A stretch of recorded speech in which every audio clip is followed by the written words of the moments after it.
Comment vous allez, mesdames? J'espère que vous vous sentez bien. Nous allons parler d'un sujet particulier aujourd'hui. Nous allons pas seulement parler sur la motivation et sur toutes ces choses. Je suis dans la vie réelle et je vois les choses. J'ai ma conception de voir les choses par rapport à ce que j'ai traversé, par rapport à mon expérience, par rapport à mon départ. Vous savez, faites-vous souvent la question, comment se comporter lorsque on a mal choisi le père de nos enfants? C'est pas une question qu'on se pose souvent, hein. Des fois, on est plus, les femmes, elles sont un peu plus, euh, elles ruminent beaucoup. On passe son temps à ruminer le passé. Si on n'avait pas fait ça, si on avait fait des choses comme ça, mais nous sommes dans la réalité. La réalité, c'est de trouver une solution à un problème. Nous sommes dans un monde capitaliste. Le capitalisme ne s'applique pas seulement dans le travail. Ça s'applique dans vos choix. Ça s'applique dans vos relations avec vos partenaires. Le capitalisme s'applique partout. Donc, comment se comporter lorsqu'on a mal choisi le père de nos enfants et on se retrouve en difficulté de fois et comment y remédier pour nous occuper de nous-mêmes d'abord, parce que moi je vais du principe que si une mère est folle, elle ne peut pas prendre soin de ses enfants. Si une mère est dépressive, ses enfants seront en danger. Si une mère a la tête sur les épaules, qu'elle a l'argent ou pas, parce que si elle est en santé, si elle est stable mentalement, elle pourra aller chercher des choses concrètes pour aider, pour s'aider soi-même et pour aider ses enfants. Donc, comment y remédier pour nous occuper de nous-mêmes et de nos enfants lorsque nous avons un manque de foi financier aussi? C'est ça le sujet d'aujourd'hui. C'est comme je vous explique toujours, mesdames, nous toutes, nous n'avons pas un même départ. Toutes les femmes n'ont pas un même départ. Toutes les femmes n'ont pas traversé les mêmes expériences. Il y a des femmes qui ont eu des pères qui étaient attentifs, des mères qui étaient toujours là. Il y a des femmes qui ont été abusées quand elles étaient enfants. Elles répètent les mêmes chemins jusqu'à l'âge de fois de 35 ans, de 40 ans, de 50 ans. Il y a des femmes qui se réveillent à 50 ans, qui se réveillent à 40 ans, qui se réveillent à 12 ans, qui se réveillent à 13 ans. Nous sommes toutes différentes. Nous sommes toutes différentes. Et mon but dans des fois mes podcasts, c'est pas de mettre encore du feu là où il y a du feu. Non. C'est pas ça mon but. Lorsque vous vous trouvez dans cette situation, comment y remédier? Le but, c'est de trouver des solutions. Chaque problème a une solution. Ces situations difficiles, quand nous sommes dans ces situations difficiles, il est important de reconnaître à la fois la douleur, votre douleur émotionnelle. Vous ne pouvez pas faire semblant que vous ne souffrez pas. Ne pouvez pas faire semblant. C'est d'accepter que vous souffrez. Parce que quand vous acceptez que vous souffrez, que vous êtes malade, que vous vous sentez bien, vous pourrez aller chercher les choses qui vont vous aider, vous et vos enfants. Deux fois, il faut faire sortir cette énergie masculine qui est en vous. Deux fois, il faut être stratège. Il faut réfléchir. Vite. Et les défis, et des fois, trouver des stratégies pour les défis pratiques qui va entraîner les choses qu'on a fait, les choix qu'on a fait dans nos vies. Donc, on va aller chercher ces choses pratiques qui vont nous aider. Et je vais vous donner quelques étapes que vous pouvez améliorer par rapport à votre situation. Si vous êtes une mère seule, si vous avez mal choisi le père de vos enfants, si vous avez mal choisi un partenaire, si vous avez choisi quelqu'un de violent, voilà, c'est juste des étapes par rapport à vos situations, par rapport à votre personnalité. La première des choses à faire, c'est d'accepter la réalité et de se donner l'espace pour guérir. Donc, acceptez la situation actuelle. Ne rêvez pas. Les femmes, on a trop l'habitude de rêvasser. On rêve. Je sais que c'est bien de rêver, mais à un moment donné, il faut savoir voir la réalité. Il faut voir la situation actuelle. Il faut accepter les choses. Il faut accepter les choses comme elles sont. Il faut accepter les choses qu'on a un partenaire violent. Il faut accepter qu'on a un partenaire qui a violé nos enfants. Il faut accepter qu'on a un partenaire chiche. Il faut accepter et de changer la situation. C'est normal de ressentir la frustration, de la tristesse ou de la culpabilité. C'est normal. Vous êtes humaine. Vous n'êtes pas parfaite. Vous n'êtes pas des dieux. Vous n'êtes pas des dieux parce que si vous étiez des dieux, on devait vous respecter, on devait vous honorer. Les gens, ils vont seulement vous utiliser, ils vont utiliser vos énergies. C'est tout. Donc, voyez les choses comme elles sont, pas comme vous voulez voir les choses. Donc, acceptez la réalité sans jugement. Ça vous permettra de trouver des solutions pratiques, sans vous épuiser émotionnellement. On veut une mère de famille qui a la tête posée sur les épaules. Pas une mère folle, pas une mère dépressive. Parce que la plupart des cas, c'est ce que les partenaires veulent. Par rapport, souvent, lorsque vous rencontrez des personnes qui rentrent dans vos vies, des fois, ils veulent seulement vous rendre folle. Ils veulent vous nuire. Ils veulent utiliser votre énergie. Parce que tout part de l'énergie. Et quand une femme ne comprend pas ça, elle est foutue. Je dis, peu importe la situation où vous vous trouvez en ce moment, que vous avez l'argent ou pas, que vous avez un logement ou pas, soyez conscient de ça. Que vous êtes dans la survie ou pas, soyez conscient de ça. Donc, acceptez la réalité des choses sans les juger. Ça vous permet de prendre conscience de ce que vous vivez et de trouver des solutions pratiques qui vont vous aider au quotidien. Prendre soin de votre bien-être émotionnel sera plus que primordial. Prendre soin de votre bien-être global sera plus que primordial lorsque vous avez fait un mauvais choix de partenaire. Et souvent, quand on a fait un mauvais choix de partenaire, c'est qu'il veut vous nuire. Il ne veut pas vous laisser tranquille. Il veut vous nuire. Des fois même, il ne vous aime pas. Mais il veut des fois créer ce lien entre vous et lui en vous faisant un enfant. En vous faisant un enfant. Et des fois, ce que les femmes ne vont pas vous dire, il y a des hommes qui vont aller jusqu'à percer des préservatifs pour vous mettre enceinte. Il y a des hommes qui vont aller jusqu'à vous droguer pour vous mettre enceinte. Voilà pourquoi il y a des femmes qui sont prêtes à mourir de cancer et mettre un stérilet en fait. Et mettre un stérilet. Parce que quand vous faites le choix d'un partenaire, des fois, même s'il y a des red flags, des fois, il n'y a pas de red flag en fait. Des fois, il n'y a pas de red flag.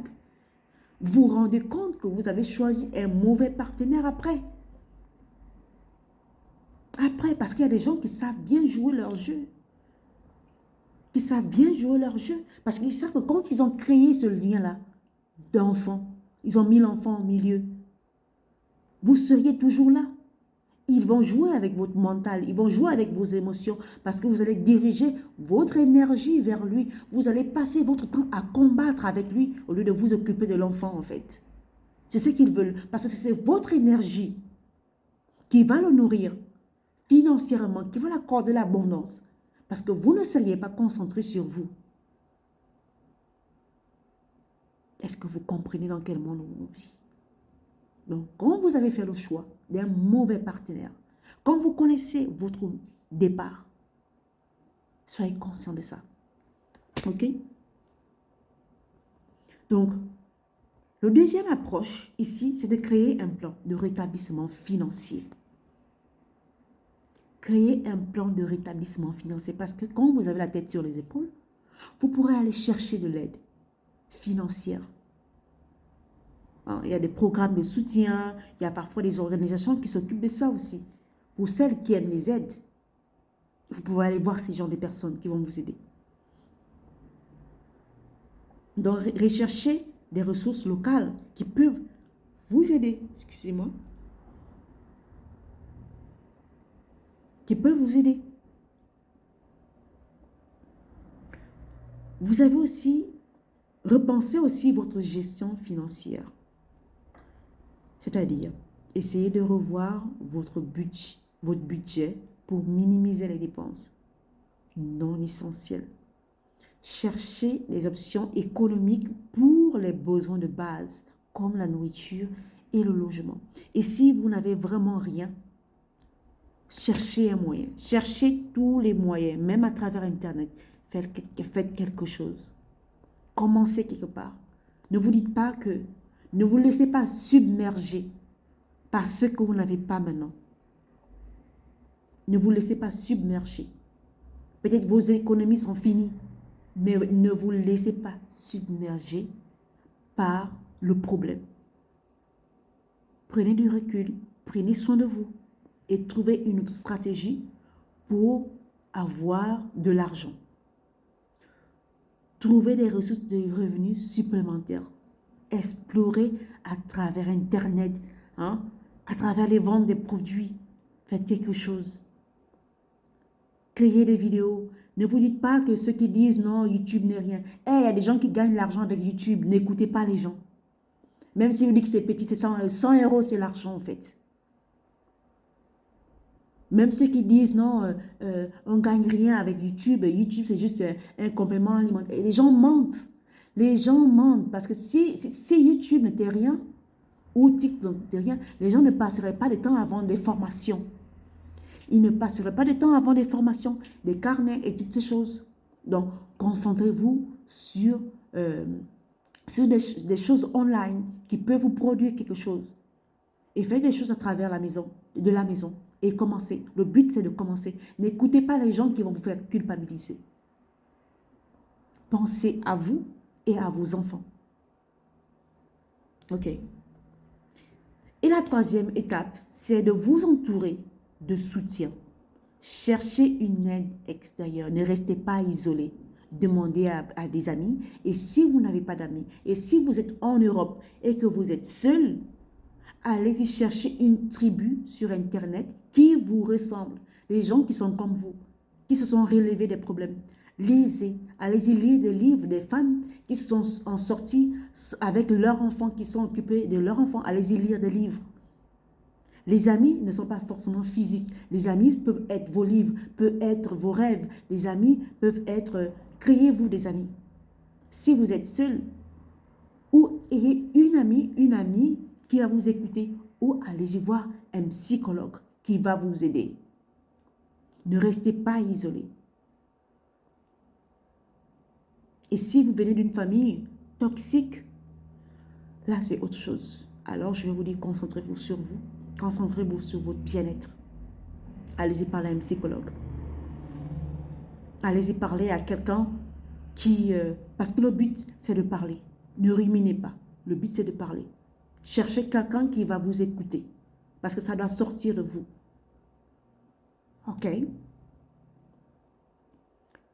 Donc,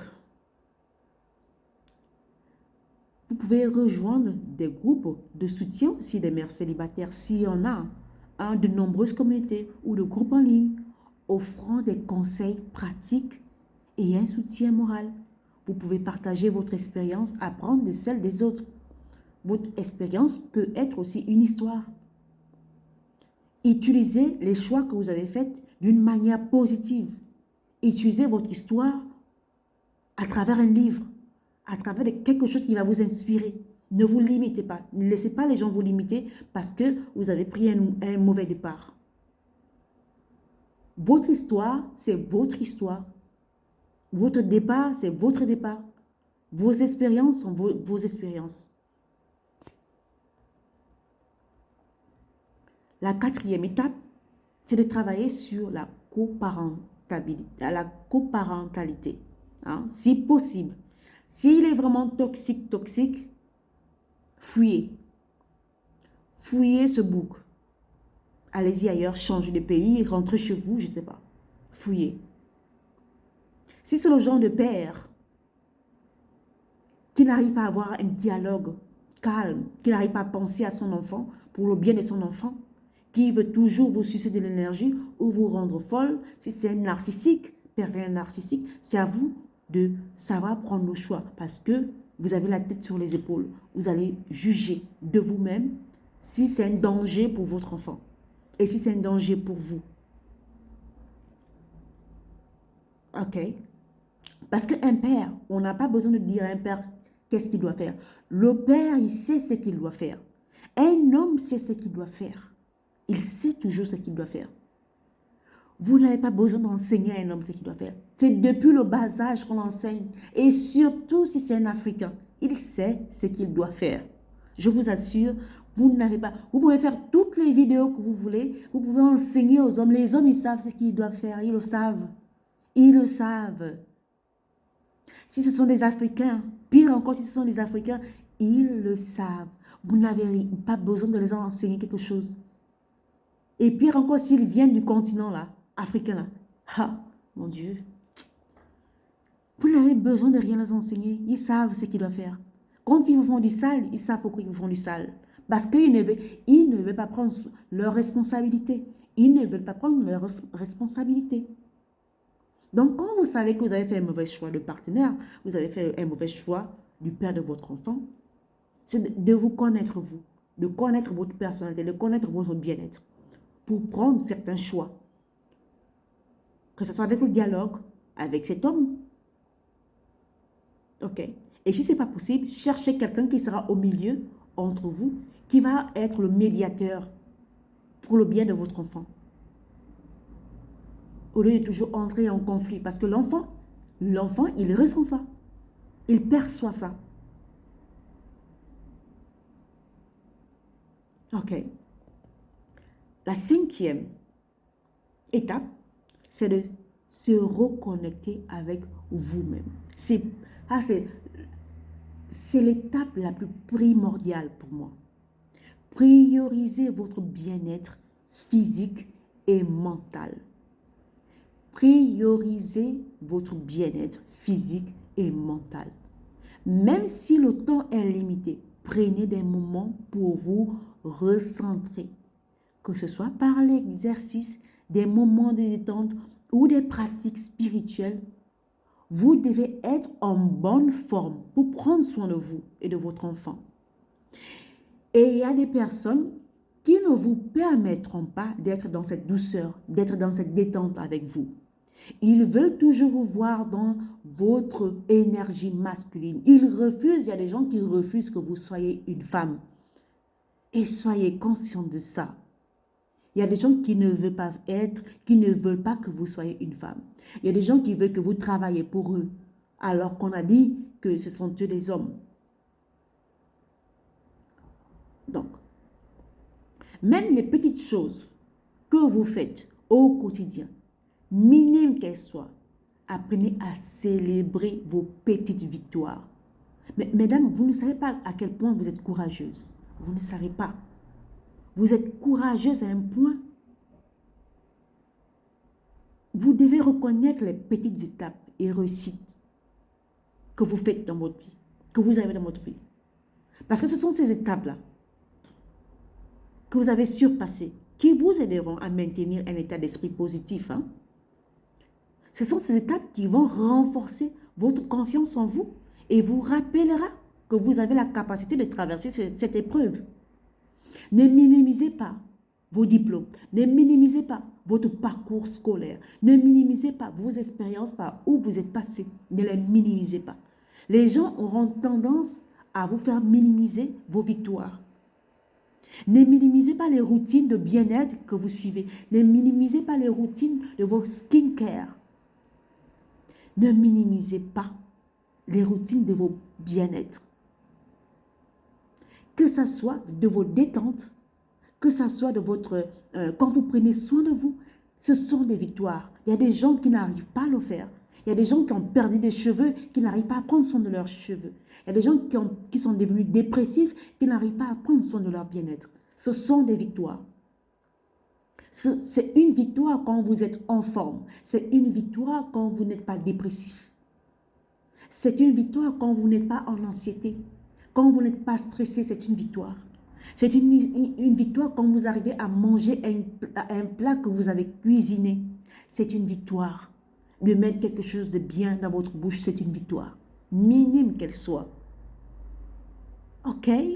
Ce sont ces victoires qui vont renforcer votre confiance en vous. Quand vous allez traverser ces moments difficiles, quand vous allez faire le choix d'un mauvais partenaire et que vous devez repartir de zéro, sans rien, sans finance. Parce que ce n'est pas toutes les femmes qui ont mis des économies. Il y en a d'autres qui ont mis des économies, les économies sont finies. Elles sont dans la survie. OK? Donc, la 6e étape, c'est de réfléchir au long terme. Pensez à l'avenir. Bien que la situation actuelle puisse être difficile, cherchez des moyens de créer un environnement stable pour votre enfant et pour vous. Cela pourrait inclure la formation, le développement personnel ou l'amélioration de votre situation professionnelle. Donc, fixez-vous des objectifs personnels. Prenez des petites étapes pour vous réinventer. Apprenez à vous réinventer et trouvez un chemin vers cette indépendance-là. Que ce soit à travers des études, en fait, ou la reconversion professionnelle, ou la création d'un réseau. Créez votre réseau. Rappelez-vous que vous n'êtes pas seul et que même dans des moments de difficulté, il est possible, en fait, de reconstruire un avenir plus serein pour vous et votre enfant. Prenez le temps de vous occuper de votre partie émotionnelle et physique et spirituelle. Et n'ayez pas peur de demander de l'aide aux gens confiants. N'ayez pas peur d'aller voir un psychologue. N'ayez pas peur d'accepter la situation que vous êtes en train de vivre en ce moment. Au moins, c'est de prendre conscience que vous la vivez. Ne la rêvez pas. Ne rêvez pas cette situation. Acceptez la situation et changez-la en allant trouver une solution. Mais pensez à vous. Ayez la tête sur les épaules. Pas de dépression, pas de stress. Peut-être vous auriez un stress, c'est vrai, sur le moment, mais pensez au long terme. Pensez à la sérénité que vous auriez dans le long terme. Ne perdez pas la tête parce que une mère qui devient folle ne peut pas prendre soin de ses enfants. Une mère qui devient dépressive ne peut pas prendre soin de ses enfants. C'est comme cette femme-là qui s'est suicidée avec ses 2 enfants, qui s'est jetée dans le lac là, je ne sais pas, aux États-Unis là. La dépression, quand on se retrouve seul avec nos enfants, on peut passer par ces phases. On peut passer par les phases où on abandonne l'enfant. On peut passer par les phases où on fait du mal à l'enfant. Parce que les gens ne nous comprennent pas. Parce que les gens ne peuvent pas vous comprendre. Donc, prenez soin de votre bien-être. Prenez soin de votre santé. Je vous en supplie. Je vous en supplie en tant que consultante en bien-être et nutrition. Il n'y a que ce que je peux vous conseiller. Prenez soin de votre vie. Parce que votre vie en vaut de la peine. Regardez un miroir. Et dites-vous, quel gâchis. Non, il n'y a pas de gâchis ici. Peu importe le choix que j'ai fait. Quel gâchis. Quel gâchis de dépenser son énergie où il ne faut pas. Quel gâchis de laisser quelqu'un nous nuire. Quel gâchis de laisser des gens nous faire du mal. Ça, c'est quel gâchis. Quel gâchis de tout abandonner. Alors qu'on a fait des choses bien aussi dans notre vie. Quel gâchis. Prenez soin de vous. Et j'espère que ce podcast va vous aider. Merci, laissez-moi un like, aimez la vidéo et laissez-moi un commentaire. Ok? Pensez d'abord à vous. Parce que quand vous êtes bien, vos enfants seront bien. Ok? Au revoir. Ciao.